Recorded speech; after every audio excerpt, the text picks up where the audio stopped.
नमस्कार, आप देख रहे हैं IBC 24। मैं हूं आपके साथ विजय कुमार पंड्या। शुरुआत करेंगे मध्य प्रदेश की खबरों की। और सीएम शिवराज सिंह चौहान ने आज भोपाल शहर में औचक निरीक्षण किया है। वाटर ट्रीटमेंट प्लांट कोहे फिजा में निरीक्षण किया। कलेक्ट्रेट में भी लोगों से बातचीत की, उनका हालचाल जाना। वहीं कोरोना से बचने के लिए मास्क पहनने और सोशल डिस्टेंसिंग अपनाने की बात कही है।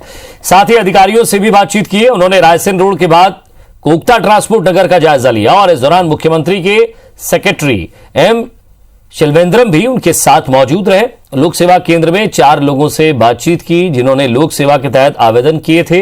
सीएम का कहना है कि सभी यहां के काम से संतुष्ट हैं, किसी को कोई समस्या नहीं है। आवेदन करने के उसी दिन बाद उनको जानकारी मिल जाती है। आवेदन के प्रति के लिए 5 रुपए लिए जाने पर भी उसे कम करने के लिए आदेश दिए गए हैं, जिस पर कलेक्टर जल्द निर्णय लेंगे। दूसरी ओर पूर्व सीएम कमलनाथ ने इस औचक निरीक्षण पर निशाना साधते हुए कहा है कि शिवराज दिखावे की राजनीति न करें, विकास कार्यों के लिए अधिकारियों को दिशा निर्देश दें।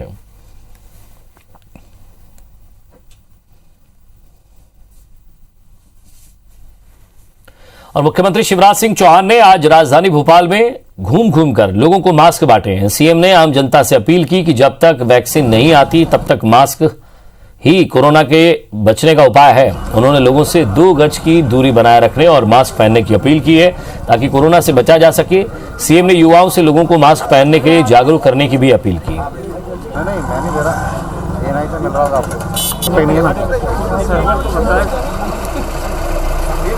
मेरे प्यारे प्रदेशवासियों, हमको बचना है और इसलिए जब तक वैक्सीन नहीं आए तब तक मास्क ही दवाई है और इसमें ढिलाई नहीं करना है।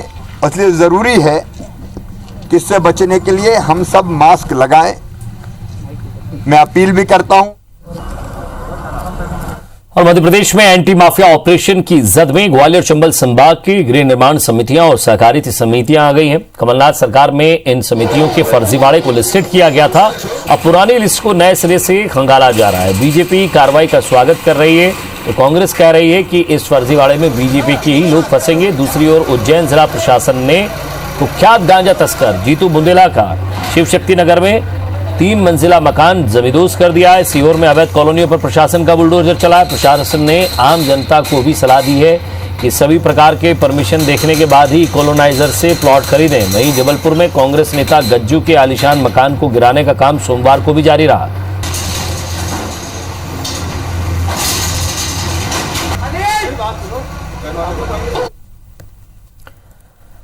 और मध्य प्रदेश में पुलिस पार्टी पर हमले लगातार बढ़ते ही जा रहे हैं। पिछले पखवाड़े भर में पुलिस पार्टी पर बदमाशों के हमले की खबरें आम हो चली हैं। 4 तस्वीरें हम आपको अलग अलग जगहों की दिखा रहे हैं। ये मध्य प्रदेश के 4 अलग अलग इलाके की वो घटनाएं हैं जब कार्रवाई करने पहुंची पुलिस पर हमला हुआ। और इतना ही नहीं, इन हमलों में पुलिस घायल भी हुई है। पहली तस्वीर मंदसौर की है, जहां आरोपी को पकड़ने गई पुलिस टीम पर बदमाशों ने फायरिंग कर हमला कर दिया। बताया जा रहा है कि सीतामऊ पुलिस ने 15,000 के फरार आरोपी अमजद लाला की तलाशी में रेड डाली। आरोपी पुलिस के हत्थे भी चढ़ गया, लेकिन इसी दौरान आरोपी के साथियों ने आरोपी ने पुलिस पार्टी पर फायरिंग कर दी और इस घटनाक्रम में आरोपी पुलिस को चकमा देकर फरार हो गया। वहीं सीतामऊ थाना प्रभारी अमित सोनी भी यहां घायल हुए हैं। वहीं 19 नवंबर को धोखाधड़ी और ठगी के मामले में बनारस के शिवपुर में दबिश देने पहुंची MP पुलिस पर आरोपी के परिजनों ने घेराबंदी कर हमला कर दिया, जिससे 2 जवानों को गंभीर चोटें आई हैं। पुलिस आरोपियों को गिरफ्तार कर रवानगी के लिए शिवपुर थाने पर लेकर आई। वहां पहले से ही घात लगाए बैठे परिजनों ने पुलिस पर हमला कर दिया, जिससे 2 जवान घायल हो गए। वहीं इसी दिन भोपाल में ईरानी डेरे के बदमाशों ने पुलिस पर हमला किया। यहां बदमाशों ने परिवार वालों ने उन पर हमला किया। पुलिस पर बचाव के लिए पुलिस पार्टी को फायरिंग करनी पड़ी। तो दूसरी तरफ मुरैना के दिमनी में भी हत्या की कोशिश के आरोपी को पकड़ने गई पुलिस टीम पर बदमाशों ने हमला बोल दिया। दिमनी थाना क्षेत्र के जखौना गांव में हुए इस हमले में 2 आरक्षक बुरी तरह घायल हुए हैं। सूत्रों की माने तो हमले के दौरान पुलिस आरक्षक विक्रम परमार की सरकारी पिस्टल और मोबाइल भी छीन लिया गया। अब सवाल यह कि आखिर बेखौफ बदमाशों पर लगाम कैसे लगेगी जब वे कार्रवाई करने गए पुलिस पर ही हमला कर रहे हैं। तो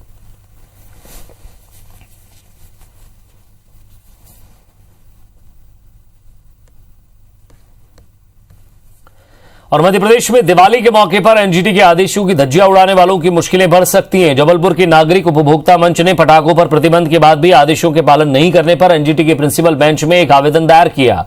इसमें कहा गया है कि एनजीटी ने कोरोना संक्रमण के मद्देनजर पटाखों पर प्रतिबंध लगाया था, लेकिन मध्य प्रदेश में न सिर्फ पटाखों की बिक्री हुई बल्कि लोगों ने बेखौफ होकर जमकर आतिशबाजी भी की। आरोप लगाया गया कि प्रदेश में राजनीतिक दबाव के चलते पटाखों पर प्रतिबंध नहीं लग पाया, जिसके कारण त्योहार में हुई आतिशबाजी के बाद प्रदेश के अभी महानगरों का एयर क्वालिटी इंडेक्स और बिगड़ गया है। याचिकाकर्ता का कहना है कि पटाखों के जमकर इस्तेमाल होने के कारण अब कोरोना संक्रमण भी लगातार बढ़ता जा रहा है। याचिकाकर्ता ने इस मामले में कार्रवाई की मांग की है। वही एनजीटी भी इस मामले पर 1 दिसंबर को सुनवाई कर सकती है। कि इस सेक्शन 20 का उपयोग करते हुए आप प्रदूषण करने वाले जितने भी लोग हैं, चाहे वो अधिकारी हो चाहे वो अन्य लोग हैं, इनसे आप क्षतिपूर्ति किया जाए। और इंदौर में कोरोना मरीजों की संख्या में जबरदस्त उछाल आया है। जिले में महज 2 दिनों के भीतर 500 से ज्यादा मरीज मिले हैं और इस पर स्वास्थ्य विभाग का कहना है कि लोगों ने उनकी चेतावनी को दरकिनार करते हुए दिवाली पर खूब पटाखे फोड़े। दिवाली में हुए धुएं से स्मॉल पार्टिकल जाकर हवा में घुल गए, जिससे कोरोना वायरस और खतरनाक हो गया। जिले में कोरोना मरीजों का कुल आंकड़ा 38,247 तक पहुंच गया है। वहीं एक्टिव मरीजों की संख्या 3,088 हो गई। वहीं प्रशासन ने कोरोना के चलते गाइडलाइन भी तय की है, जिसके मुताबिक शादी, सांस्कृतिक, धार्मिक आयोजन में 250 से अधिक लोग शामिल नहीं हो सकते थे। शादी के लिए अलग से अनुमति लेने की जरूरत नहीं है, लेकिन संबंधित थाने का आवेदन देकर पावती लेनी होगी।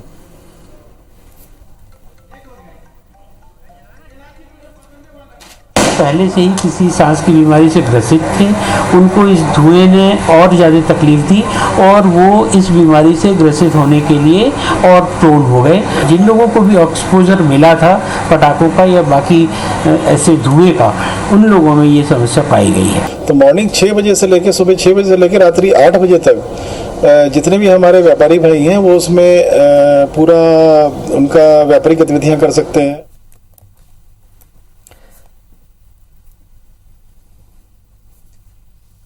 सरकार हर चुनाव में कृषि उत्पादों के प्रोसेसिंग यूनिट लगाने का दावा करती है, लेकिन चुनाव के बाद सरकार ये सब भूल जाती है। जबलपुर की कृषि उपज मंडी में हरे मटर की बंपर आवक शुरू हो गई, जिससे 70 से 80 रुपए में बिकने वाला मटर अब मात्र 20 रुपए किलो के हिसाब से बिक रहा है, जिससे मटर उत्पादक किसानों के चेहरे मुरझा गए हैं। अब किसानों को मटर का सही मूल्य भी नहीं मिल पा रहा है। कृषि उपज मंडी में इन्हीं हालातों का जायजा लिया हमारे संवाददाता विजेंद्र पांडे ने।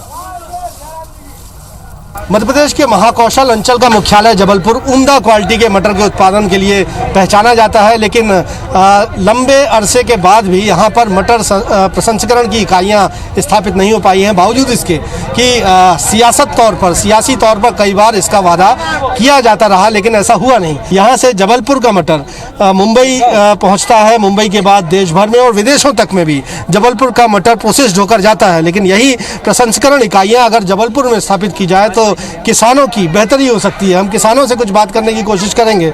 यहाँ आप लोग कहाँ से पहुँचे हुए हैं और कितना मटर लेकर आए, क्या दाम सही मिल पाता है आपको? पाटन का मटर जो है, पाटन जबलपुर का मटर मुंबई तक जाता है, मुंबई और दिल्ली तक फेमस है पाटन का मटर। लेकिन किसान इतने हताश हैं कि मान के चलो बंद करने के लिए मजबूर हो रहे हैं किसान। इसके लिए प्रशासन से अनुरोध है कि कुछ ना कुछ व्यवस्था बनाई जाए, रेट उचित किए जाएं, उचित रेट बढ़ाने चाहिए किसानों के लिए। आप कितना मटर लेकर आए हैं और कितना आपको दाम मिल पाया? आपकी लागत क्या थी, दाम कितना मिला, क्या बोली लगी? कम से कम 20 से 25 हज़ार रुपये हम लोग की लागत लग जाती है और ज़्यादा से ज़्यादा 8 या 10 हज़ार रुपये हम लोग का मटर में हम लोग को मिलता है, क्योंकि इस साल इल्ली के कारण भी मटर खराब हो गया और कुछ पानी ने भी कर दिया, तो ना लागत खड़ी हो रही है और ना ही मटर निकल पा रहा है और यहाँ रेट भी बिल्कुल नहीं है। देखिए, असल में मटर चूँकि हरा मटर सब्जी में आता है, न्यूनतम समर्थन मूल्य सरकारों की ओर से कभी इसका निर्धारित नहीं किया गया, लेकिन यदि खाद्य प्रसंस्करण इकाइयाँ यहाँ पहुँचेंगी, मटर प्रोसेसिंग यूनिट अगर यहाँ स्थापित होंगी तो फ्रोज़न पी जो है अगर फ्रोज़न मटर की हम बात करते हैं वो एक्सपोर्ट हो सकता है। सियासी वादा जो है वो कभी पूरा ना हुए जाने से मटर किसान अभी भी जबलपुर में परेशान नज़र आता है। कहना ऐसा है कि लागत से कहीं कम दाम पर उसकी बिक्री होती है। भले फुटकर में मटर 70 या 80 रुपये किलो आपको मिल रहा हो, लेकिन यहाँ मंडी में 25 से 30 रुपये अधिकतम किसानों को मिल पा रहा है। किसान कहते हैं कि सरकारों को इस ओर ध्यान देना चाहिए, सियासतदानों को कम से कम अपने उन वादों का ध्यान रखना चाहिए जिसके तहत जबलपुर में बड़े पैमाने पर मटर की प्रोसेसिंग यूनिट स्थापित की जानी थी, जिन्हें आज तक स्थापित नहीं किया गया। कैमरामैन गणेश विश्वकर्मा के साथ विजेंद्र पांडे, IBC 24 जबलपुर। और इंदौर शहर में एंटी माफिया मुहिम के तहत शहर के चारों ओर बड़ी संख्या में बदमाशों के अवैध अतिक्रमण तोड़े जा रहे हैं। इंदौर शहर में अब तक 1 दर्जन से ज्यादा लिस्टेड बदमाश और गुंडों के अवैध अतिक्रमण ध्वस्त किए जा चुके हैं। नगर निगम, जिला प्रशासन और पुलिस का अमला मिलकर इस कार्रवाई को पिछले 6 दिन से लगातार अंजाम दे रहा है।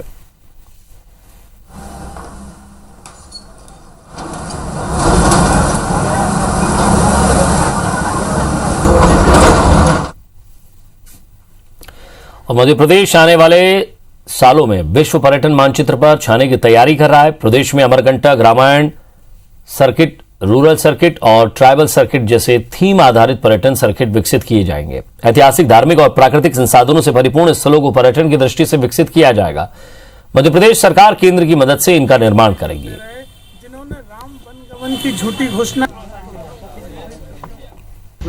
पर्यावरण के साथ टूरिज्म शब्द का भी प्रयोग हो, संस्कृति का भी हो, सभ्यता का भी हो, और इन सबको बढ़ाने के लिए जहां जहां जो जो करना है, जो आवश्यक है, वो सब करेंगे। जिन्होंने राम वनगमन की झूठी घोषणा करी, 1 पैसे का बजट नहीं दिया, जिन्होंने 15 सालों तक एक गौशाला नहीं बनाई, गौ माता के नाम पे राजनीति कर रहे हैं, अब वो तरह तरह के सर्किट बनाने की बातें कर रहे हैं, तरह तरह के जुमले दे रहे हैं। आगे बढ़ेंगे, बात ग्वालियर की करते हैं, जहां ठेले वाले पर पानी फेंकना एसडीएम को भारी पड़ा है। कलेक्टर ने झांसी रोड एसडीएम अनिल बनवारिया को हटाया है। जिला मुख्यालय में एसडीएम को अटैच किया गया है। कलेक्टर ने नोटिस भी जारी कर एसडीएम से जवाब मांगा है। मास्क नहीं पहनने पर ठेले वाले पर एसडीएम ने पानी फेंक दिया था। लोगों ने वीडियो बनाकर इसे सोशल मीडिया पर वायरल किया और अब जाकर कार्रवाई की।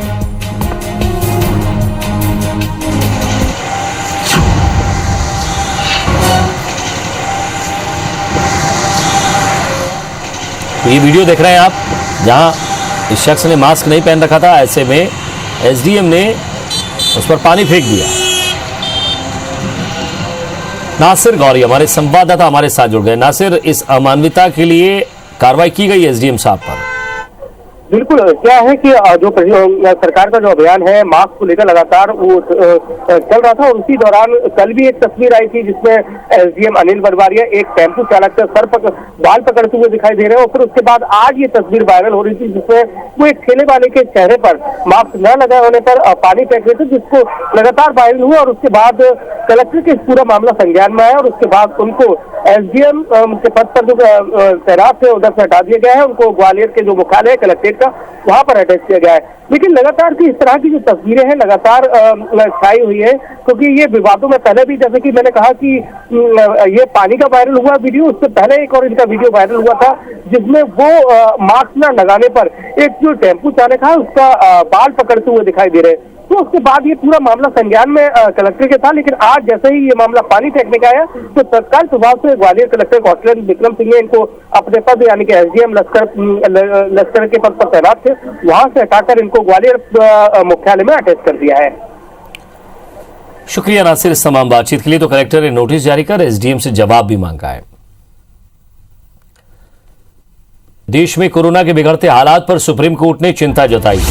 कोर्ट ने कहा है कि अगर राज्य सरकारों ने सावधानी नहीं बरती तो दिसंबर में हालात बेकाबू हो सकते हैं। सुप्रीम कोर्ट ने आज खास तौर पर दिल्ली, महाराष्ट्र और गुजरात सरकार से कई सवाल किए।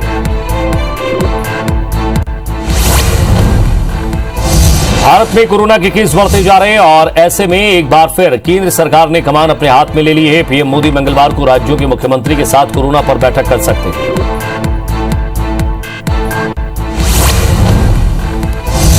प्रधानमंत्री नरेंद्र मोदी कल सुबह कोरोना को लेकर सीएम भूपेश बघेल से चर्चा करेंगे। पीएम मोदी 2 चरणों में सभी राज्यों के सीएम से चर्चा करेंगे। पहले चरण में कोरोना से ज्यादा प्रभावित राज्यों के सीएम से बात करेंगे और दूसरे चरण में बाकी राज्यों के सीएम से चर्चा करेंगे।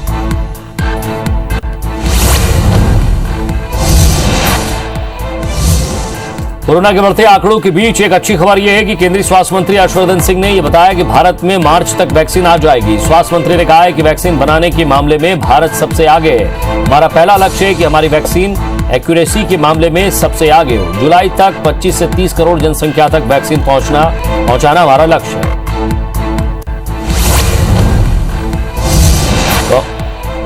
कांग्रेस नेता राहुल गांधी ने कोरोना वैक्सीन को लेकर पीएम मोदी से ट्वीट कर 4 सवाल किए। राहुल गांधी ने कहा है कि पीएम मोदी को राष्ट्र को यह बताना चाहिए कि सभी कोरोना वैक्सीन में से भारत सरकार किसे चुनेगी और क्यों, किसे पहले कोरोना वैक्सीन देगी, क्या वैक्सीन को मुफ्त दिए जाने के लिए पीएम केयर फंड का इस्तेमाल किया जाएगा और कब तक भारतीयों को वैक्सीन दी जाएगी।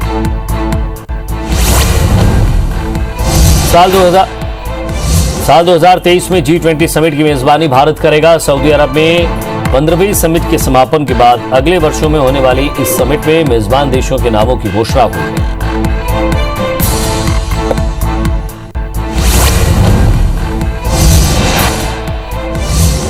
पीएम नरेंद्र मोदी के संसदीय क्षेत्र वाराणसी में हुए 2019 के लोकसभा चुनाव को रद्द करने की मांग पर मंगलवार को सुप्रीम कोर्ट का फैसला आ सकता है।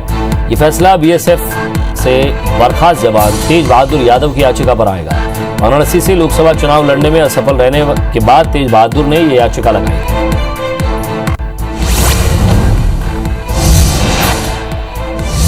केरल सरकार ने काफी आलोचना के बाद विवादित संशोधन अध्यादेश पर रोक लगा दी है। विवादित केरल पुलिस संशोधन अध्यादेश को केरल सरकार को काफी आलोचना का सामना करना पड़ा था, जिसके बाद मुख्यमंत्री पी विजयन ने इस अध्यादेश पर फिलहाल रोक लगा दी।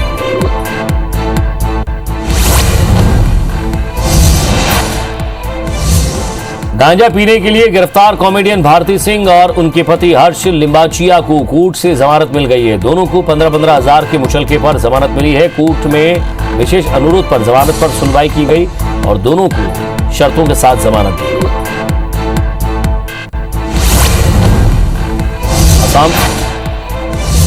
असम के पूर्व सीएम तरुण गोगोई का 84 साल की उम्र में सोमवार शाम निधन हो गया है। उन्होंने Guwahati medical college and hospital में सोमवार शाम अंतिम सांस ली।